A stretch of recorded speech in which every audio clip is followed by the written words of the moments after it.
Here to those in person and also for those who are live streaming. I will ask the board secretary to take roll to establish a quorum for the record. Thank you. President Craighead. Here. Member Benitez. Here. Member Lopez. Present. Member Miller. Here. Member Otto. Very glad to be here. Thank you. We have a quorum. Thank you. Dr. Benitez, would you help us with the pledge? Yes, please rise.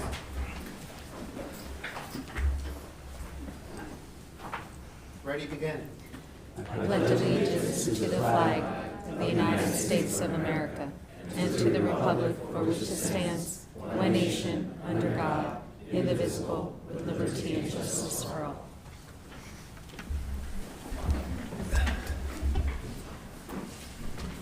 For those of you present in the room, the board appreciates and supports community input at our meetings.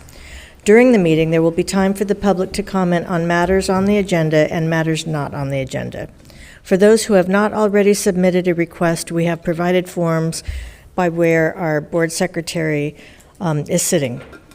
If you wish to speak during the meeting, please fill out a form now indicating your name and the agenda item you wish to address.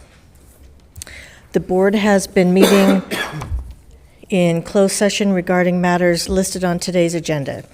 The board took action on item 5.2 in that it approved the appointments of multiple administrative positions by a 5-0 vote, and I will turn it over to Dr. Baker for those announcements.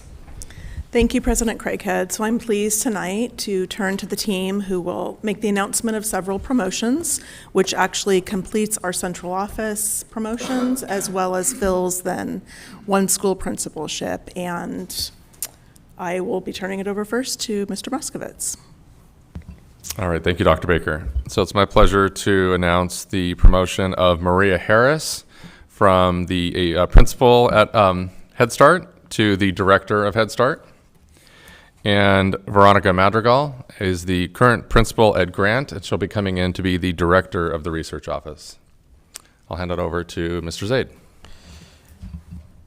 And for the elementary and K-8 schools office, we have Miller Bailey moving from assistant principal at Lincoln to principal at Bryant Elementary.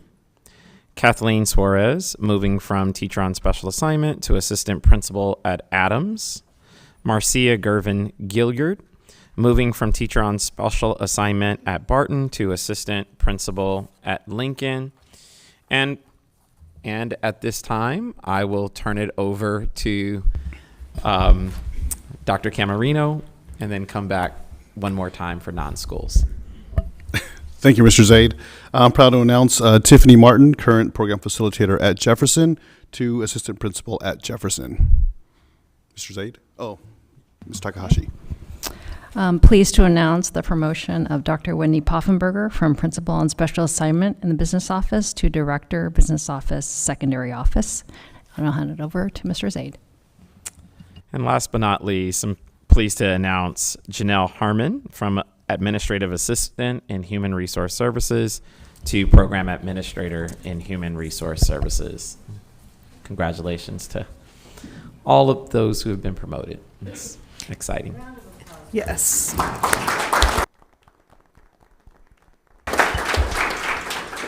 These assignments will also be uploaded or maybe publicly available in the next 10 minutes on the front page of our website. Thank you. That was quite the tennis match, bouncing from one side to the other. Next, we have adoption of the agenda. Are there any proposed changes? Mr. Otto? Move approval. Second. Discussion. Well, we don't need a roll call vote because we're okay. So all in favor? Aye. Aye. Any opposed? Any abstentions? That passes 5-0.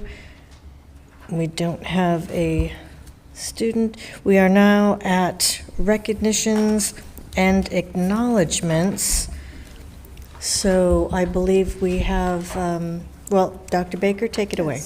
Thank you. I'm just pausing during our communications item tonight to make the public aware of our back-to-school guide that will be sent U.S. mail to homes in the next couple of weeks. First, ensuring that CAMS and SATO families who start August 16th get their back-to-school guide, and then to all of our other Long Beach Unified families. So you can see the cover of the guide and the inside, the first page up on the screen with some important information. So this guide is like at your fingertips with phone numbers for offices that can assist parents with any needs that they have at the start of the school year, as well as our social media channels, and then ways to access information via Peach Jar, which is where all of our flyers are contained for parents. And then on the inside, we have 2 pages that also provide information for families and a back-to-school checklist that we hope our families will pay attention to. And just to call special attention to the second item that is on that checklist, which is making sure that the contact information is updated for our families. And actually, when we send this guide out, one of the things that we do is we collect those that are returned to us to see if we can get a family to update their information in the system. They can do that through Parent View, and that's something that a school office can support a family in doing and updating their information. Also, some other guidelines that we think parents can use. And then lastly, I'll just pay special attention to the back part of this. The guide will be sent in English and in Spanish. And on the last page is just a reminder, as we go back to school, we will have students all over our city riding the bus, getting dropped off, and the importance of safety and sidewalks and crosswalks is really important for our entire community, but even for parents that are dropping off and are inclined maybe to double park or to park someplace just for a moment, just really want to call attention to the traffic and pedestrian reminders. And then lastly, thanks to our team, especially Mary Salinas Gomez, who created a refrigerator magnet that will also come with this, so every family will have something to put up in their home that is a school calendar announcing the dates of all of the school, especially the school begins and when the fall semester begins, and then the holidays for school. So in addition to this year's back to school guide that is coming in the mail, and a QR code that gets our families right to information about calendar and other items. So just want to make sure that the public is expecting a beautiful envelope that has, I think it has colored pencils or crayons on the outside. It will look like something coming from the school district, and to be prepared. And that is my item. The next item under communications is to have a celebration, and I will turn to the marketing and media team to go ahead.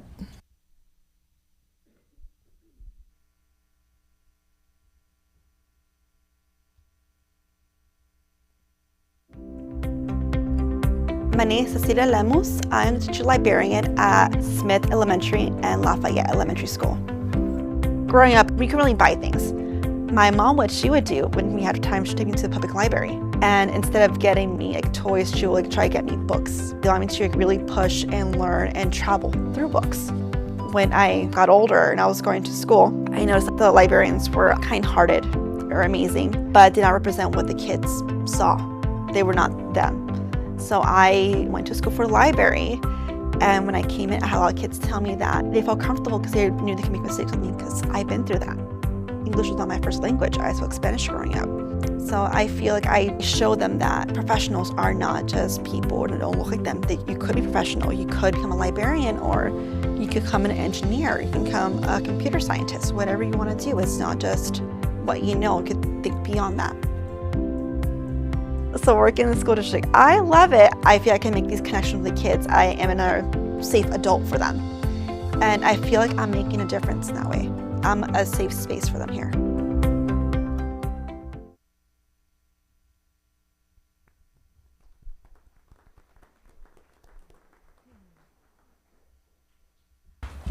It's always wonderful to kind of virtually meet the people of the district, whether it's students or employees. Now we come to public testimony on items listed on the agenda, but we don't have any, so we will go to items not listed on the agenda. Comments on an item not listed for discussion today must be about issues that are within the jurisdiction of the board, and please note that due to California law, the board cannot enter into discussion on these items that are not listed on the agenda.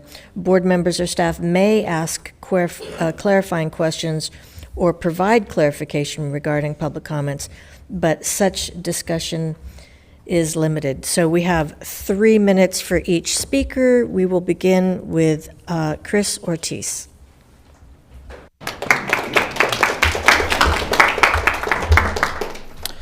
Hello, members of the board. Thank you for having me here today and for giving me the opportunity to speak. My name is Chris Ortiz, and I'm a Cabrillo Aquatics alumni. I played on the inaugural water polo team in 2014, and I served as assistant coach for the Cabrillo Aquatics team from 2017 to 2021. I'm accompanied here today by Cabrillo parents and Cabrillo athletes, and we want to make it known that a decision has been made that will severely impact not only the people here, but the entire aquatics community of the West Side.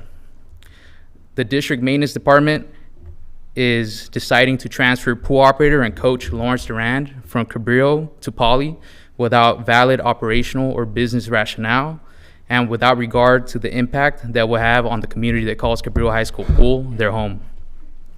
As we see it, this transfer will put an unjustified and abrupt end to Cabrillo Aquatics by placing undue burden on Lawrence Durand. We understand that from a management perspective, Lawrence Durand may just be a name on a transfer form at this point in time, but we think that it's important to put a face to that name. We want you to know who Lawrence Durand is. Lawrence is a 40-year aquatic veteran who has spent 11 of those years serving LBUSD as a pool operator. But Lawrence Durand is no ordinary pool operator. He is the founder of the Cabrillo Aquatics community. He created an aquatics program from scratch here in the West Side 10 years ago. He is someone who believes in this community and the talent that it holds, and he has proven that over and over again. His results speak for themselves. We are the first Cabrillo sport to reach semifinals. We hold 8 girls' state water polo records. We have trained dozens of all-state athletes. We have a dozen ocean lifeguards that we have mentored, and we are playoff contenders on a yearly basis. And for his efforts, Coach Durand earned the 2018 Coach of the Year award in Moore League. Students who go through Coach Durand's program come in as tadpoles, and they come out as leaders who embrace challenge throughout high school and after high school. And even after high school, Lawrence Durand is there to help guide alumni through the ups and downs of adult life. All students who go through Coach Durand's program know they have a lifelong mentor that they can rely on. In addition to his passion and skill sets, Lawrence Durand is one of 2 Latino coaches in all of Long Beach Aquatics. And as we know, coaches of color are rare in this sport. Coach is a role model, and he has inspired and empowered hundreds of young men and women in this community, especially me. Lawrence is someone who goes above and beyond on a daily basis without expecting anything in return. He is more than just a pool operator, and he is more than just a coach. He is the heart of hundreds of Westsiders. We ask that you help us safeguard this community's heart by considering the rejection of Lawrence Durand's transfer and permitting him to continue serving this community as the Westside Cabrillo Aquatics coach. Thank you for your time. Thank you. Next, we have Flavio.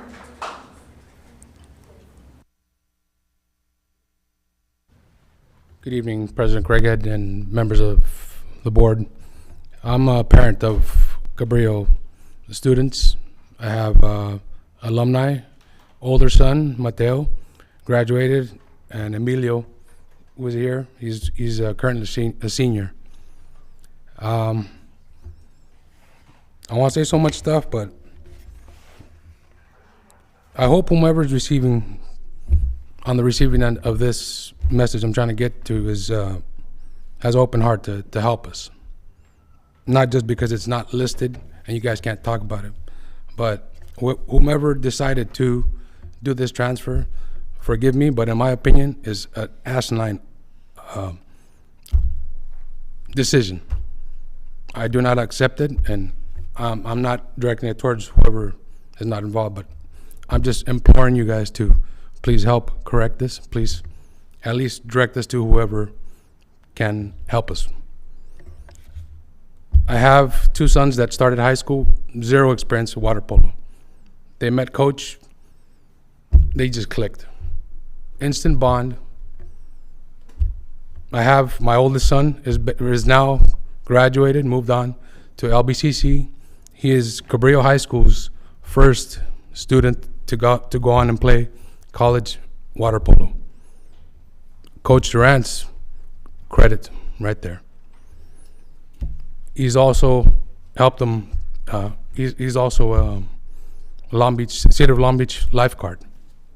He ranked number 6 out of, I think, 22 to 28 people that ended up in his class. Coach Durant helped for him to succeed that. Emilio has followed the same steps. Both my sons, Emilio and Mateo, have been honor roll. Coach Durant breeds gentlemen. These guys, as I was telling somebody else, they don't dab each other up and say hi to each other. They look at each other and hello. They say goodbye like gentlemen. I believe in Coach Durant's passion. He's there. I've seen him before because I live around the corner from the high school. Before the high school's open, his truck's there. He's there. Everybody's gone. He's the last one out. I don't know what drives him to do that every day, but I think he loves what he does. Please help direct us to whoever can reverse that decision. I implore you guys as a parent. Thank you. Thank you. Next, we have Emilio. Emilio? Good evening, everyone. My name is Emilio Jimenez, and as the past people presenting was talking about the transferring of my coach, I look up to him as a leader and a role model. And before I was even in high school, I was doing bad in my grades, schooling, met up with a bunch of people that were not right and would lead me to a different path. And I wouldn't be here if I didn't meet Coach. Coach has helped me mature, and he's helped me raise my grades. He's helped me talk to people. He's helped me with water polo as well. But it's not just about water polo, it's about life as well. And every day he pushes that agenda that it's more to life than water polo. Water polo is just a stepping stone to life. So if we can do water polo, have a good sportsmanship, talk to people, have a good time, then we can adapt that to real life and be in jobs. And my older brother, Mateo, I've known him all my life, obviously, because he's my brother. But I've seen him grow, and he's hung out with bad people in the past. But as soon as he went into high school and met with my coach, he turned his life around, and he's now in the LBCC. He's doing great.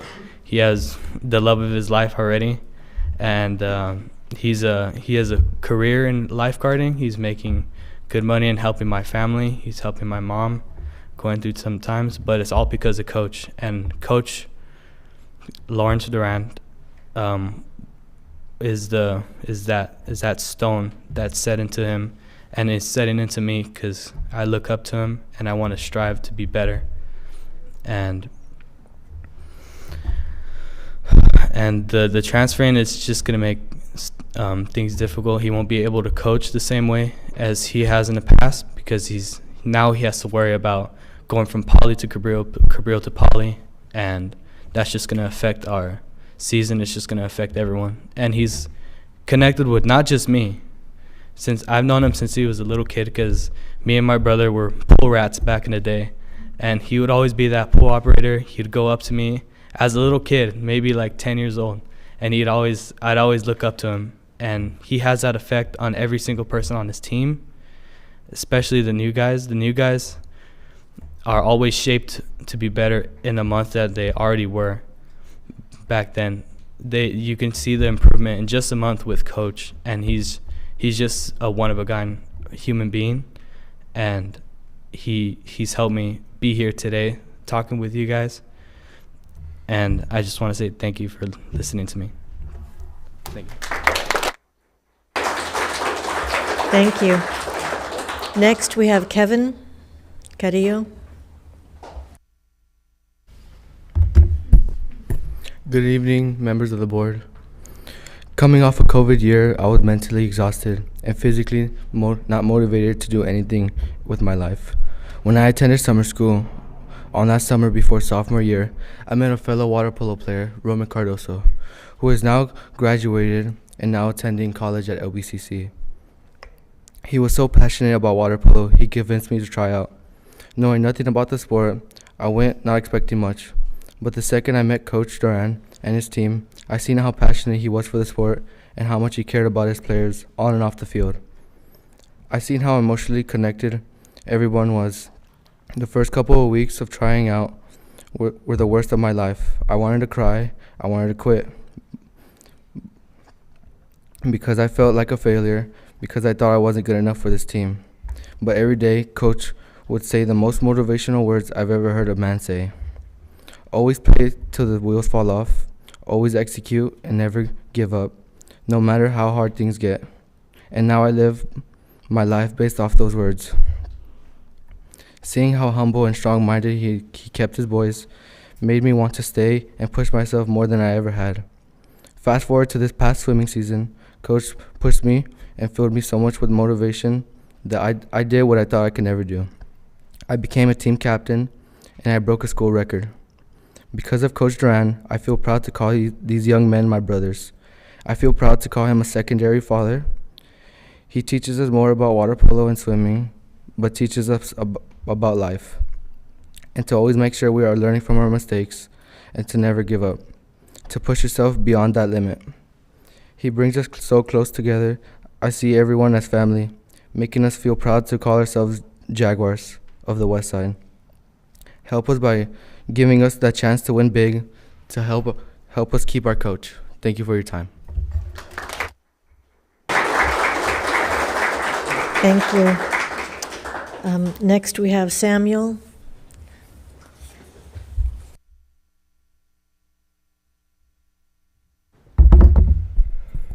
Good evening, members of the board. My name is Samuel Hernandez.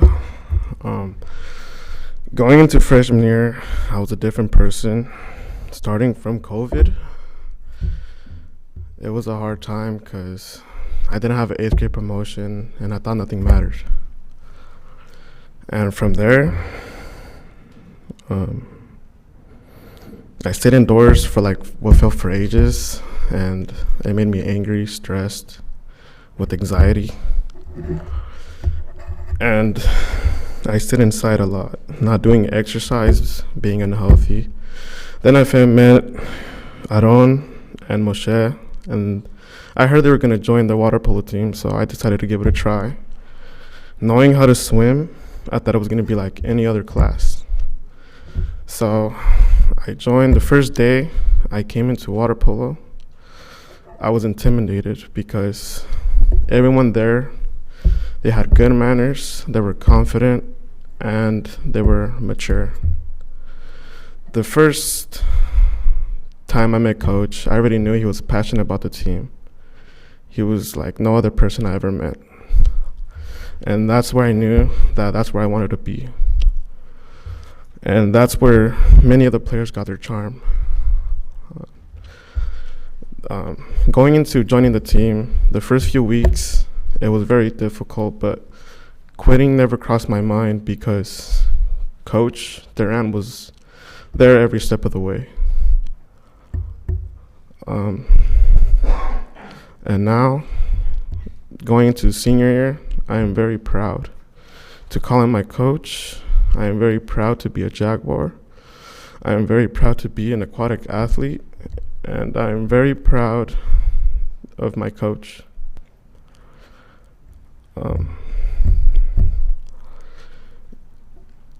He made so much changes in my life, and taking him away is very unfair,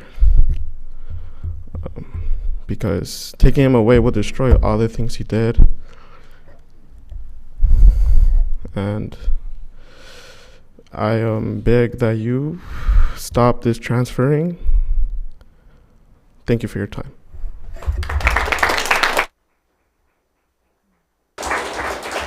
Thank you. Next, we have Tony Placencia.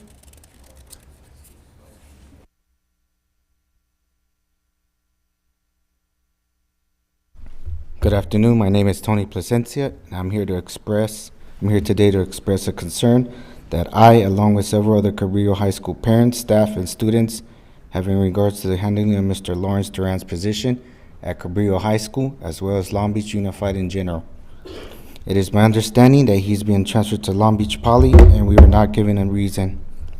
I've tried to reach out to the school, but apparently their administration will be back next Wednesday, August 15, and I have yet to hear from them.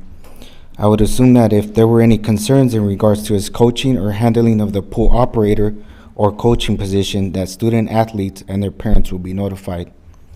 I personally have worked at a high school within close proximity to Long Beach and in the athletics department for the past 10 years, and understand the complexity of running athletic programs year-round.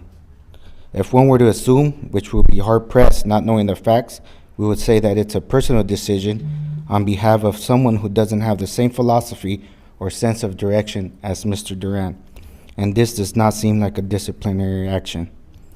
Coach Duran has drastically improved the level of play for both boys and girls aquatics, while also focusing on their educational needs. There are other places these kids could have been, including the streets, but they chose to believe in the message one Coach Lawrence conveyed. I'm sure you guys are aware that the West Side has its reputation, and Coach Lawrence's strategy and technique is not only applicable to on-campus, but off-campus as well. He motivates and ingrains a belief of self-confidence that these young adults will use and apply in their daily lives. I understand that you guys are the voice of and for the district, but for the community as well, and that is why they voted you in. Although his situation is not one of a board agenda item or resolution that could be tabled for later, we ask that this matter be looked into and that we as parents and community members are allowed to meet with administration and athletics to try and find common ground on any concerns that may be impacting the aquatics program. This gentleman's personal accolades and coaching achievements are by far outmatched by the impact he makes in the community, so it's imperative that this man be allowed to continue doing what we believe has been nothing but a positive influence on students. I have a stepdaughter in girls water polo and swim, as well as 3 nephews on the boys' side, and have seen the change in individual growth while being in aquatics. Taking a coach away is taking away an investment in life, and I'm not talking about monetary value. I'm talking about the memories and moments these kids gave up to be a part of something bigger than themselves, a team. Aristotle once said, "What is the essence of life? To serve others and do good." And that's exactly what Coach Lawrence has and will continue to do for Long Beach and Cabrillo High School. Thank you.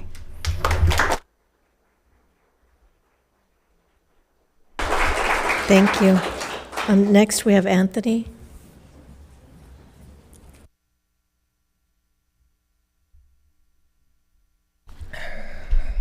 Good evening, members of the board.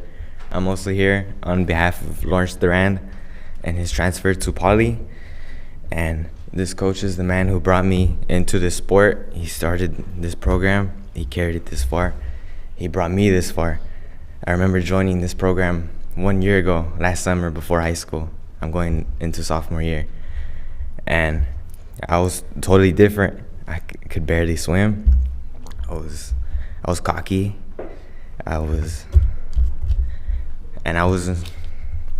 scared of going to high school, but with this program, I was able to start high school with a sense of establishment and confidence and belonging, because when I joined, he took me straight under his wing, and the coach and the whole team took me under their wing, and I was able to walk around Cabrillo with my chest out, able to represent Cabrillo. He got us all these shirts.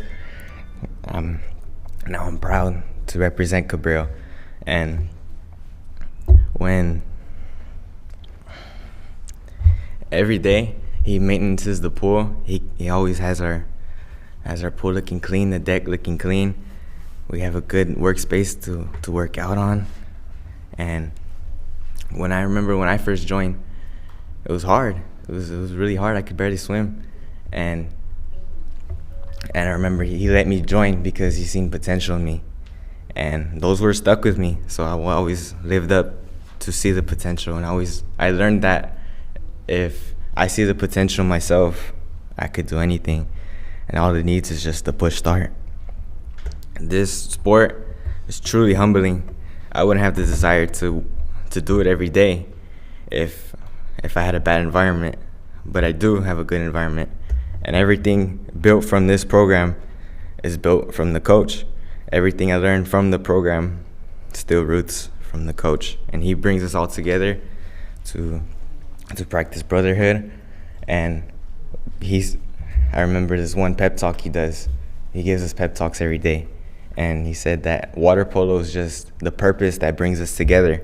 But he does more with us, and he wants us to carry all this knowledge that he gives us for life, how to be disciplined, how to take initiative, how to pay attention, how to speak up like how we are today. This change will affect the school, and it'll affect everybody here in the stands. I can't imagine the person who brought me into this sport and showed me how cool it really is for him to leave and go to another school. Thank you for another time.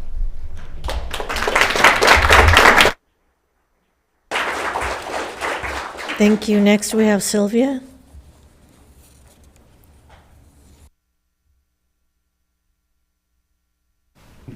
Good evening, members of the board. My name is Sylvia Riso.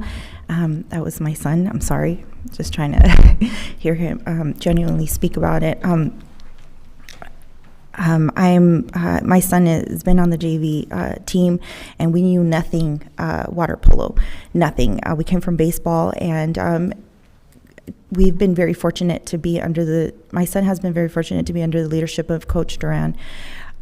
He has had such a positive impact on my son, on and off campus. And not only when I pick up my son, but I also pick up his teammates. These are like my children, my sharks, my champions.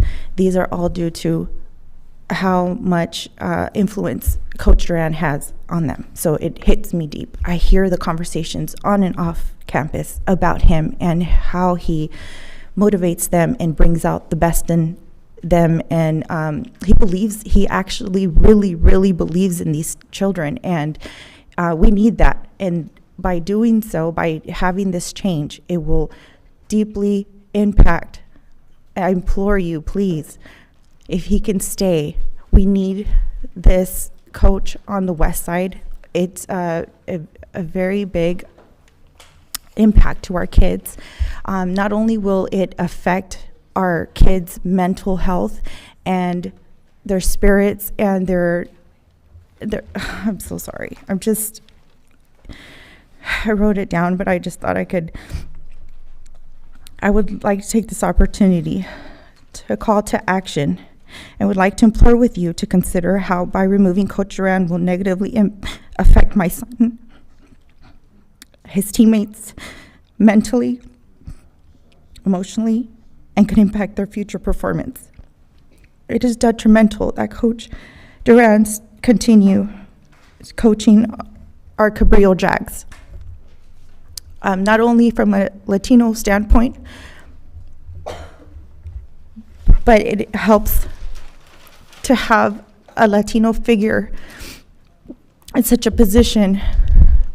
My son, and when I drop off the kids or when I pick them up, I have peace of mind knowing that they're with Coach Duran under his leadership and instruction and his care. He cares deeply about them on and off campus. He gives them guidance and coaching that goes beyond.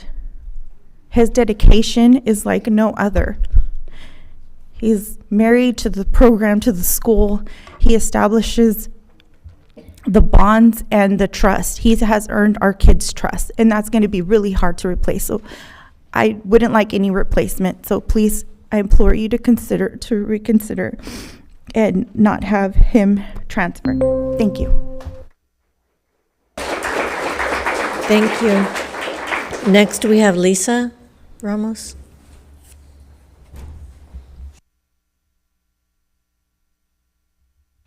Hi, good afternoon. Let's see.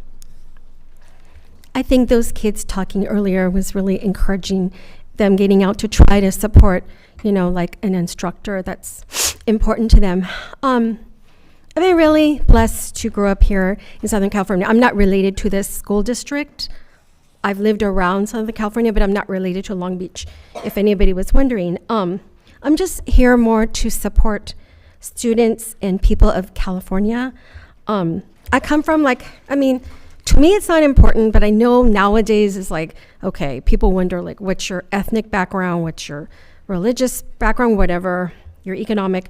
So I'm from a very mixed family of all kinds of races. I come from a very religiously diverse family, okay? Figure that out. And I just want to talk more about what's happening to California. And since this is a school board, it's I think it's important that, we understand that curriculums are here basically, in my opinion, to teach kids basic tools to get along in life, okay? So generally, what would that traditionally be? It'd be like reading, writing, math, right? But now we're at a juncture, and understand, okay, what I'm about to say, it doesn't matter to anybody, realistically, anybody in this room, no matter if you are white, black, Latino, Asian, whatever, whether you're Catholic or Hindu or Muslim, or whether you are Republican, Democrat, or if you're rich, poor, upper middle class, it doesn't matter. Sometimes I think that the curriculums that they're teaching, for example, CRT or LGBTQ curriculums, are too controversial, for one thing, and confusing to young minds. They can't handle or process that kind of information. And I think that we really, as a society, we really need to face this. Is this really good for the long run for the people of California or the United States? I don't think so, because these kind of curriculums create division, chaos, and destruction. And we need to get together as a people, not because of our race, our religion, or our economic background, okay? So these kind of topics do not unite people. We have that, right now people are confused about this, but in the long run, you're gonna see all it does is just make people argue, commit violence, maybe even take away jobs and murder people. It's just not worth it, So, I don't know if you guys are teaching that in this school district. I'm just going to respect your decisions, right? Because you have to call to the state of California, right? And they're upper people. But really, we need to come together as a people and stop this division. And we have to think about, why are they teaching these kind of topics in school? It's about controlling people. It's not about giving us benefits, okay? Us, when I say us, I mean all of us. This stuff does not help us individually or collectively in a society. It just doesn't. So thank you. Thank you. And our last speaker is Rudy Kraus.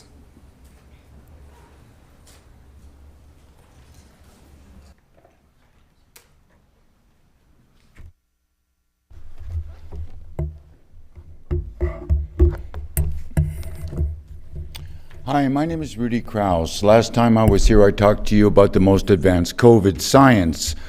I'm writing the foreword on my book, Vax Transhuman Chimera. So now I'm dealing with the issues of the World Economic Forum and what's causing this deconstruction of the United States. It's only two elements on the deconstruction power pyramid, the trifecta deconstruction power pyramid. There's the black racist agenda here. There's the homosexual agenda here, 12%, 12%. And then there's the 76% enablers. That's you. You guys are implementing these psychologically destructive programs. This is Pavlovian psychology, classical conditioning, stimulus to elicit a response with a reward. It is illegal. These kids do not comprehend classical conditioning. It is university material. If you want to teach these destructive programs like DEI, D-I-E, die white man die, then what you have to do is teach them classical conditioning first, so they know the tricks that you're using in order to cause, in this case, the ego death of white kids. It's called ego death. This is MK Ultra mind control science, and you're causing ego death. I'm the expert on this field in behavioral science. I'm the first one to call it out for what it is. I did that yesterday at the Glendale Board of Education. What they're doing with them is they're turning all of the kids into homosexuals by using Pavlovian psychology to elicit a response to become homosexuals, with the reward when they come in unnatural places. Same thing's going on with DEI. What you're doing, and this is best exemplified with the case that's up in Toronto, where the white principal 60 years old, had to go to the DEI instruction, mandatory, coerced, with the black racist Thompson DEI instructor haranguing him, calling him a white supremacist over and over. And he couldn't handle it. His reputation was destroyed, and he killed himself. That's a DEI suicide. She got the response that DEI wants. That's what you're doing with the kids. Long range suicide. You guys are responsible. You are the black racists in this case. Thank you. Your time is up. And by the way, we have a microphone, so we can hear you just fine. Next on the agenda, we have our consent calendar A. This consent calendar groups the approval of routine agenda items into one action for efficiency and to allow the board to focus our meetings more on student outcomes and other key issues of the district. Are there any requests from the board to question or comment an item on the consent calendar? Mr. Otto? Agenda items 14.8 and 14.9 concern updated board policies with regard to the uniform complaint procedures and UCP annual notice. That's point 8, and point 9 is Williams uniform complaint procedures. Can you explain to us what those are, and Mr. Our General Counsel or someone? Mr. Strumpfer. Yeah, Mr. Otto, thank you for the opportunity. On item 14.8 regarding the UCP, this is an annual update that the law requires. If you note, you'll see a few slight changes with federal law and a couple of changes with state law, minor changes. But this is the UCP complaint that is consistent statewide. And then on the next item, 18.9, the Williams Uniform Complaint Procedures. These are the procedures when parents and students have complaints about a lack of textbook and instructional materials, teacher vacancy and assignments, and facilities. And this policy, the one change that's in it is just to change a wording of him, her to a non-binary, the complainant. So the minor changes, and both of them are required by law to be updated yearly. Did we have any other questions? Mr. Miller? Yeah, thank you. Mine actually were very, very quick. This was in regards to the approval of Business Department 13.6. And I just actually wanted to acknowledge two donors and their support of both some of our unhoused students in my district, actually. So I wanted to thank Rossmore Women's Club. And then obviously I also wanted to thank TMP, which stands for the Nonprofit Partnership, and their support of the wellness centers over at Cabrillo High School. Both are very worthy causes, and so I'm very appreciative of their support. Thank you. I also have a few questions. Item 14.7, the first one, number 28. So we're spending about $2,400,000 for instructional aid services. And I want to know if these aides are receiving any training for working with our students. Thank you for your question, Board Member Lopez. And just to give a little bit more context, this year we are happy to announce that we have increased full-time equivalency for some of our 3.8-hour aides to 6-hour aides, which is great. We're also working on training for our instructional aides to become more behaviorally certified, but also to learn some of the instructional approaches that our teachers are going to be conducting within the classroom. And so with our outside agencies as well, they'll be receiving those trainings as we're using those staff members to augment just based on openings that we have, and also to be used as subs when our staff members are out as well. So yes, they will be receiving training. Thank you. Thank you. Also on item number 30, just clarification I think I need. The cost of sharing agreement between the Long Beach Community College District and the California State University Long Beach for the Promise Director salary of the 5-year span. If you can just clarify what this position is.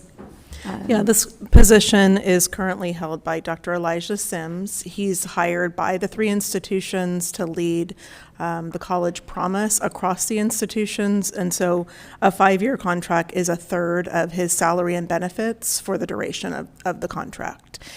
His role is to interface with both senior staff and others in all 3 institutions, to meet with the CEOs.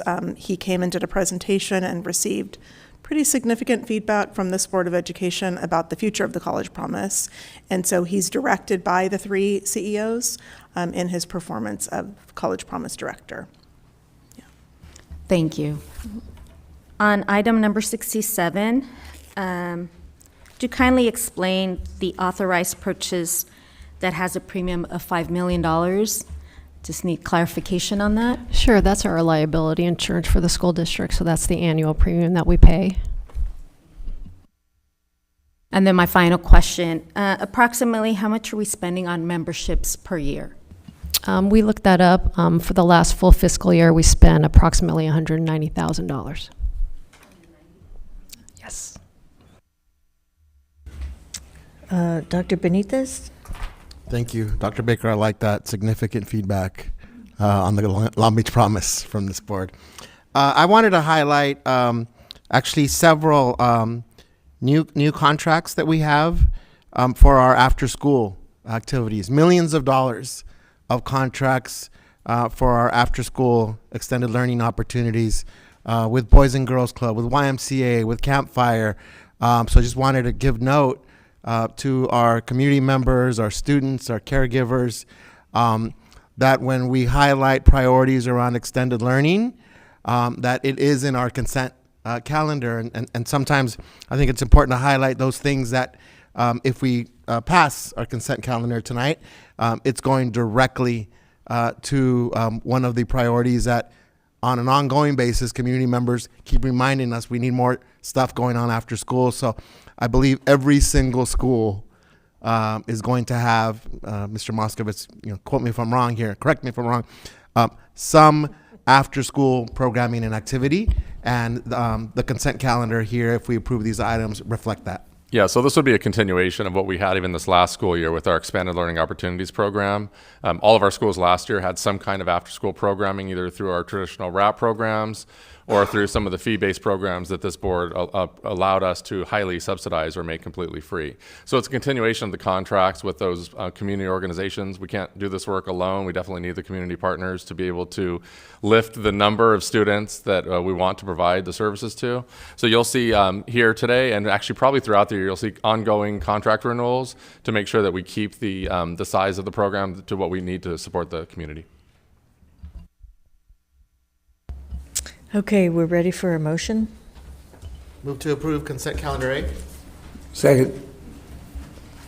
Any further discussion? All in favor? Aye. Aye. Any opposed? Any abstentions? That passes 5-0. Now we move to consent calendar B. Madam Chair, if you don't mind, I will recuse myself from consent calendar B as I have a potential conflict of interest under Government Code Section 1090 and 87100. SoCal Gas provides services to the Long Beach Unified School District and has in the last 12 months provided a donation to the nonprofit corporation Ranchos Los Amigos Foundation, in which I'm the CEO. Thank you. We need a motion for consent calendar B. Move to approve. Second. Any further discussion? All in favor? Aye. Any opposed? We have one abstention, so that passes 4-0 with one abstention. Okay. We have an abbreviated agenda this evening. We are already at report of board members. So, Mr. Miller, would you like to start us out? It'll be my pleasure.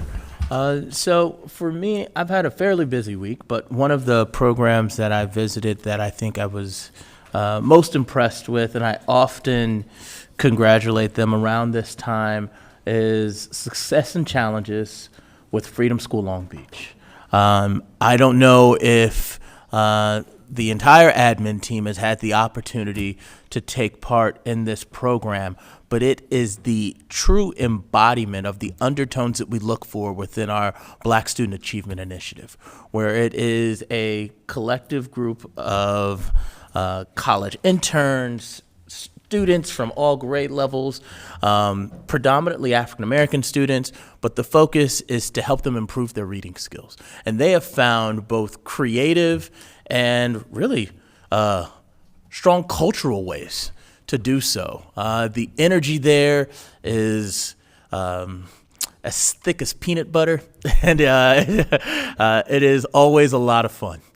So if I could make a suggestion to you all, if you haven't participated or been able to attend what they call Harambe, which is really their kickoff for the day, I would highly endorse and suggest that. I know a couple years back, both myself and Mr. Zaid were guest readers together, and we had a blast. I mean, what Dr. Wood and Miss Wood are doing with these young men and young women is just amazing. Amazing. There's no way you can leave that space and not be impressed with the impact that they're having with these young people. And so, and these are our students. These are our Long Beach Unified students. And so I'm just very pleased with the work they're doing. And I wanted to send them a big congratulations for another successful year of Freedom School. That's my report. Thank you. Thank you. Dr. Benitez. Thank you, Madam Chair. I want to start by welcoming back Mr. Otto Dougie here Fresh to our board. It's good having you back, Doug. I'm so glad that you're here. I finished my parole. And I also want to share how powerful it is to hear students from our district, from our high school, speak so eloquently, passionately, respectfully, with a sense of purpose and agency. Just powerful to hear you all come and advocate for yourselves, for your schools, and for your school and for your community. So just wanted to acknowledge that you were heard here today, and passion as well. I am looking forward to starting a new academic year. We're a couple of weeks away. I don't know if all of us have the full sense of what it takes to start off an academic year and all the work that's involved, not just in the summer, but on an ongoing basis. So to all the staff, teachers, administrators, all of our facilities folks that are making sure that our schools and classrooms are ready to go, your efforts are noticed and seen. A lot of stuff is going on. So even though officially there's an official start, there's a lot of stuff that goes on. And by the same token, just want to also thank all the parents and caregivers and students and families and community members that also are putting forth a full effort to make sure that our students and families are ready to go on our first day of school. So thank you to everyone. I think sometimes we undervalue the power of what it takes to advance the whole vision around a public education. But I saw and heard some of our best here students exemplify why we do this work, right? Because we see the product here of all the sacrifice and effort that's made with everyone involved with our schools. Last thing I'll end with is, although we do have an abbreviated agenda today, we started early today, right? We had started at 10 a.m., had good presentations in our board workshop for the public. Make sure to check those out. Had a really good presentation on our heat mitigation efforts. It's muggy and humid out there today. So rest assured that our district's putting forth every effort to make sure that we have conducive learning environments and working environments at our schools. So be sure to check out what we're doing when we're not done yet on those efforts. We also had a really strong presentation on our community engagement frameworks that anchor our student success, equity, collaboration, partnership, and all the DEI work that we do in this district, and all the equity work that we do in this district, anchored in student success, anchored in community empowerment, and anchored in those values around reciprocity, mutuality, respect, equity, empowerment in our communities. We're all up here as a testament to the power of our education, and you are all there as a testament to the power of our education.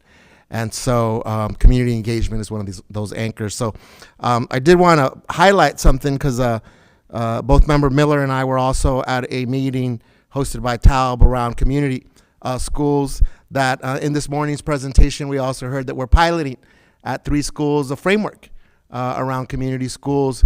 So if you're a community partner, if you're a community member, and you want to engage with our schools, now's the time, if you haven't already been having those conversations, to be involved, to build our capacity, to build our community capacity, to advance not just philosophically the intent around community schools, which again is anchored in collaboration, partnership, parent engagement, community engagement, and ultimately student success. But there are opportunities to engage with us, and when there are those challenges, when it is a difficult terrain to navigate, forward all your questions to Dr. C. Lund here. I'm just playing. Our equity and community engagement team are hard at work to identifying those areas where we can be better and do better. But I'm calling out our community members to engage with us. Right, and to help build our system's capacity to be able to authentically and genuinely engage with you. So make sure to check out that workshop presentation from earlier today as well. I think that's my report, Madam Chair. Thank you. I think you mean calling them in. Yes. Calling them out? Out of their homes. Out of their homes? Well, a lot of times we have folks be included saying our district doesn't do this, our district doesn't do that. Well, help us to do this and that. All right. Mr. Otto. Well, this feels like a new beginning. It's a new school year. Lots of exciting things are happening. I'm watching the efforts that we have been engaged in over the last couple of years in community engagement.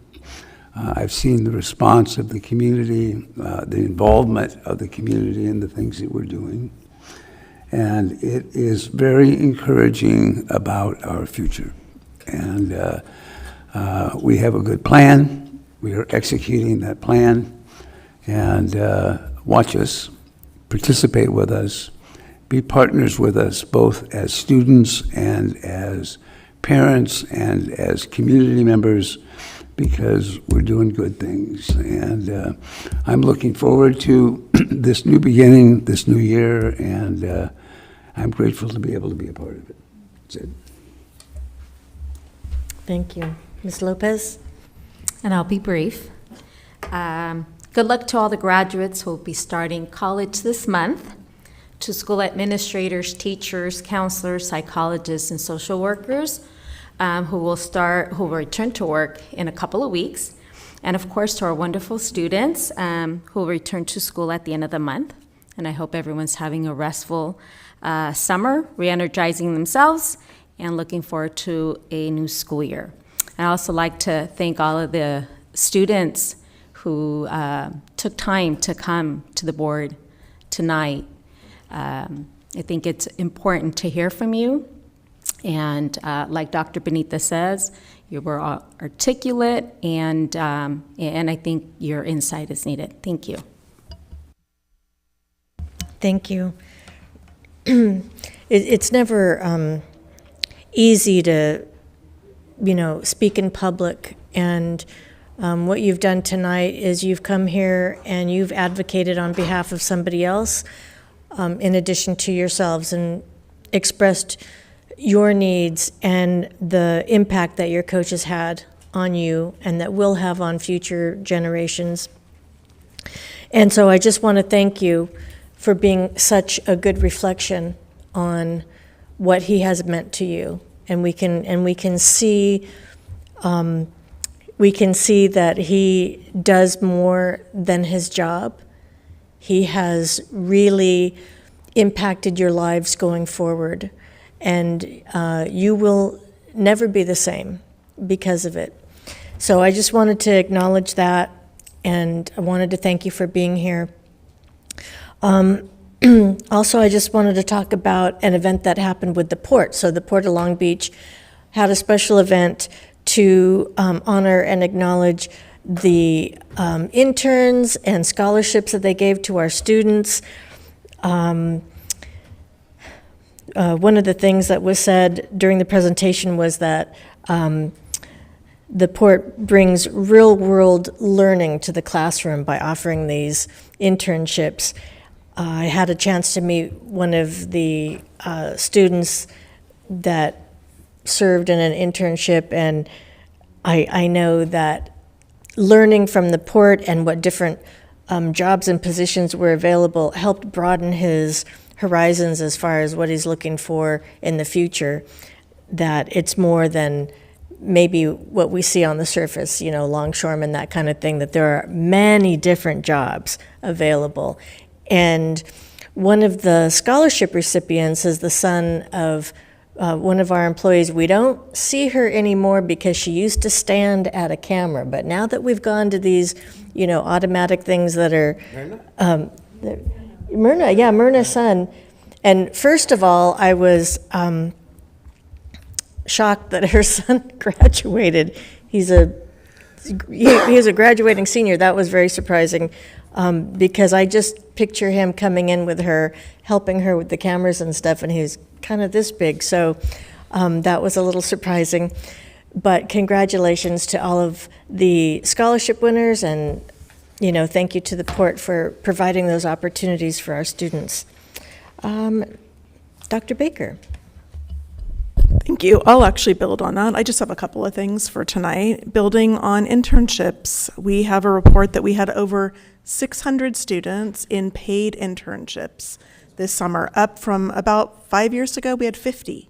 And so wonderful to see students all over the district, also working for Youth Employment Network, working in our Summer SEAL program, working in Pacific Gateway with external partners. President Craig had mentioned the Port, also the City Prosecutor's Office, Long Beach Community Action Partnership, and 13 paid externships at the airport for our students. So just a really wonderful experience. And I also was at the Port event, and something that I'll say I take great pride in is listening to both adults and students share about their experience.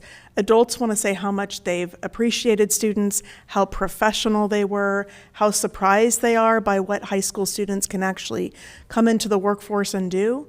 And students want to say how professional the adults around them are, how excited they are to be mentored, how much they like having a real world experience. And so both groups benefit. I mean, obviously this is for our students, but I think adults benefit tremendously from having our students around them.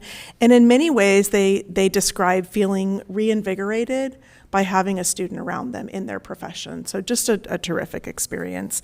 I think we'll have more to come about that, but for now you can know that more than 600 of our students were in paid internships, which is really incredible.